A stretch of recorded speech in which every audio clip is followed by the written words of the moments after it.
Today we were running an exercise for a company, bearing in mind I'm now in the private sector, and we sat everybody down in the city, 1,000 people involved in the whole organisation, but the crisis team, and the most peculiar thing was we based our scenario on the simultaneous attacks on the Underground and mainline station. So we had to suddenly switch an exercise from fictional to real.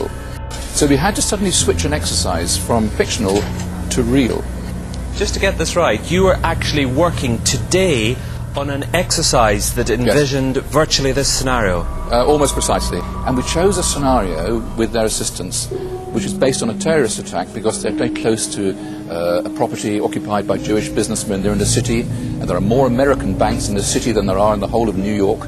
A logical thing to do.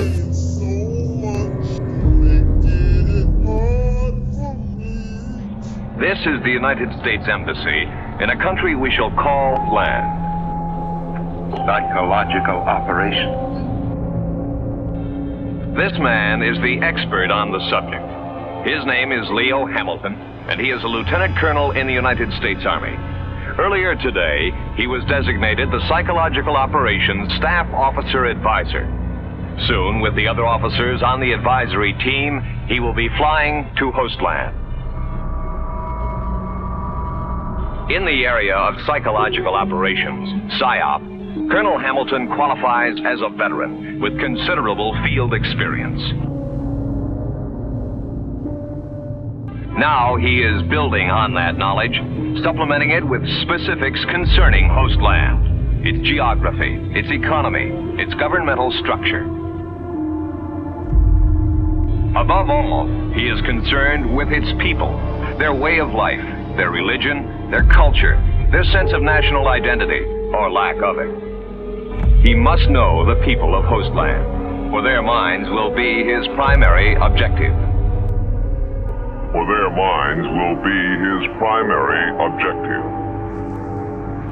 As promised by the ambassador, a team of American military advisors arrives in Hostland just a few days after that country's official request for assistance. Their initial destination is the United States Embassy, and they are met by a representative of the military attaché. Like the others on the team, Colonel Hamilton has come to his assignment well prepared, but he still faces many hours of additional study and research before he can begin to initiate a PSYOP program. At the embassy, he meets with the local United States Information Service representative for a briefing on all programs that may be already underway in Hostland. He reviews the psychological objectives the United States hopes to achieve in Hostland, objectives based on official U.S. foreign policy. Confers with the chief of the United States Agency for International Development. This knowledge is of vital significance, for his efforts must harmonize all other American activities within Hostland.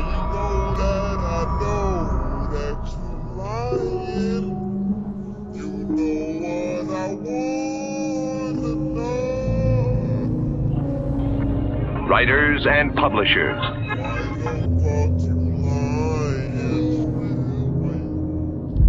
Farmers.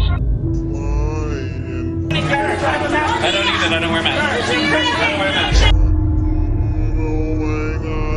And religious leaders. The church tells its parishioners, no vaccine, no service for you. Each will have a perspective that is peculiar to his own particular group. Problems, real or imagined, will come to the fore. This face-to-face, eye-to-eye confrontation with the population provides the PSYOP officer with a tool that is essential to his job. Insight, a look into the minds of a people, a working knowledge of their individual and group needs, attitudes, and ambitions. I execute judgment on you, COVID-19. I demand a vaccination to come immediately. Yes. The mighty Hallelujah. Spirit Glory. of peace, who is also the Prince of War. As with most countries that find themselves in the midst of a communist-inspired insurgency, Hostland has a population with a doubtful sense of national unity.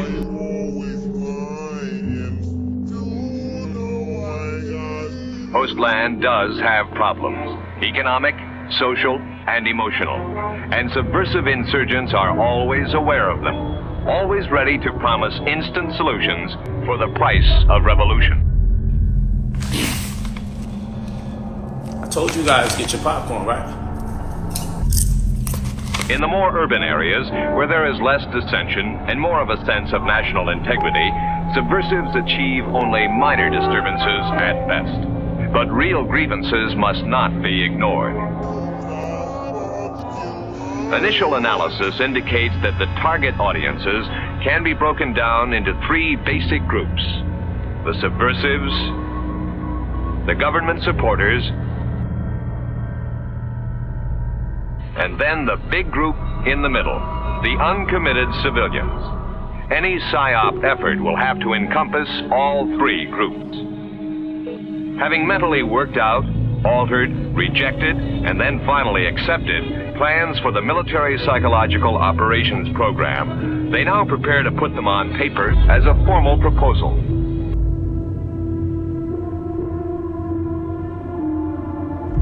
They list the major psychological objectives, then the various functional group target audiences, the objectives for each of these functional groups, the severity and stage of subversive insurgency in which the various target groups find themselves, the proposed psychological military activities that should be instituted, and the proposed program to help these activities. After securing recommendations and the necessary approvals from his own people, and making sure that the military psychological operations plan fits in with the USIS country plan already in effect, the plan is checked with the government of Hostland. Approved by them, it now becomes the psychological operations doctrine for the Hostland military forces. To implement the plan, it becomes necessary for Colonel Hamilton to request the support of military training teams, elements of a U.S. Psychological Operations Battalion assigned to his theater of operations.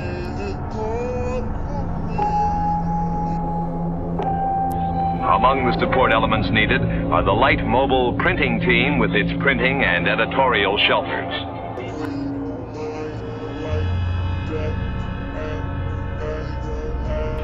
Also needed is a radio team to support existing radio stations, particularly in the back country. An audiovisual vehicle will help to increase the effectiveness of face-to-face communications. And a loudspeaker team will support tactical operations. One of the initial steps of the military PSYOP program is directed toward the Hostland military establishment itself.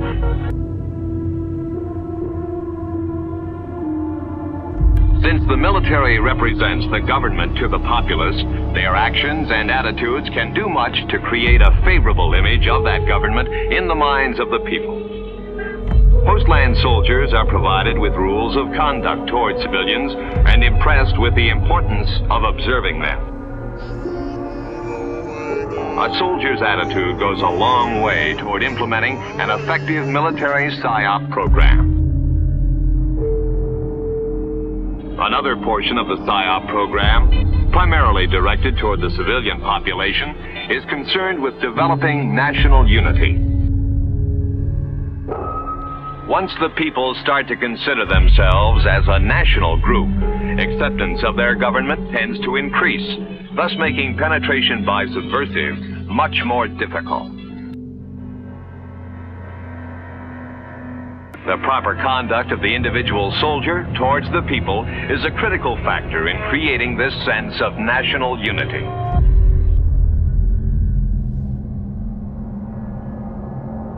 Touring groups of performers are used to attract attention. They are particularly effective in remote areas. Entertainment or diversion of any kind is eagerly awaited.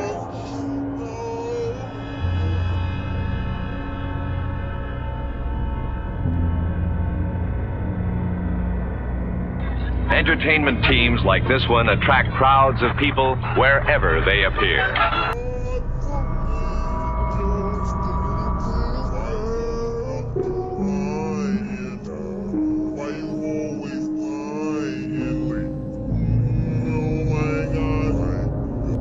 Controlled interaction can result in group belonging and assist in developing a sense of national unity. A continuing effort is made to link the PSYOP program with progress to help the people help themselves. This makes them see the military and the government as positive images. Throughout these efforts, the PSYOP program keeps the people informed. They are told what is being done. They are told why it is being done.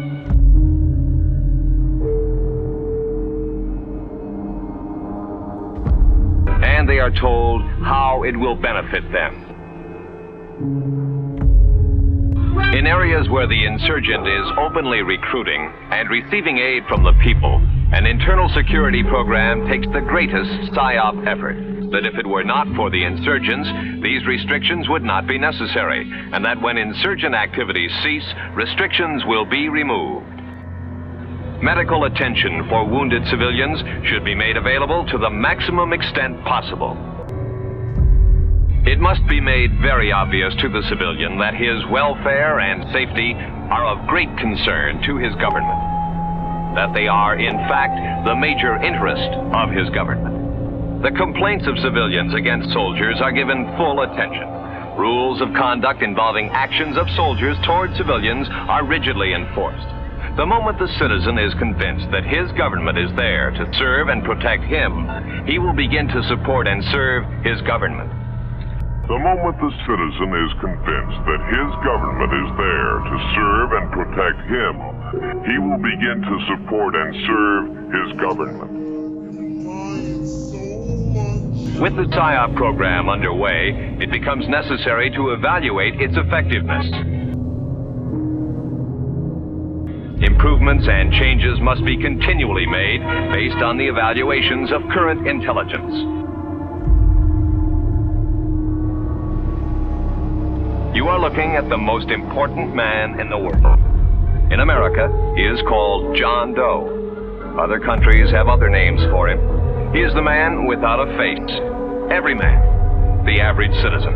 The man who totals 1 billion when added to all his counterparts all over the world.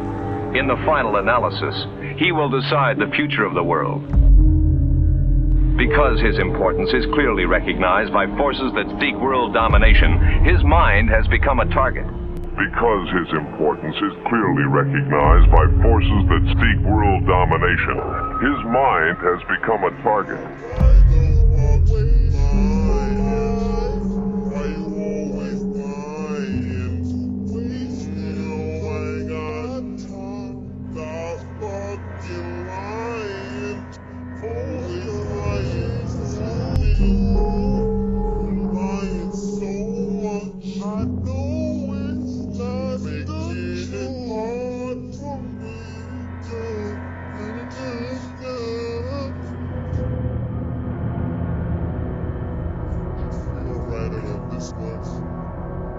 Real slow.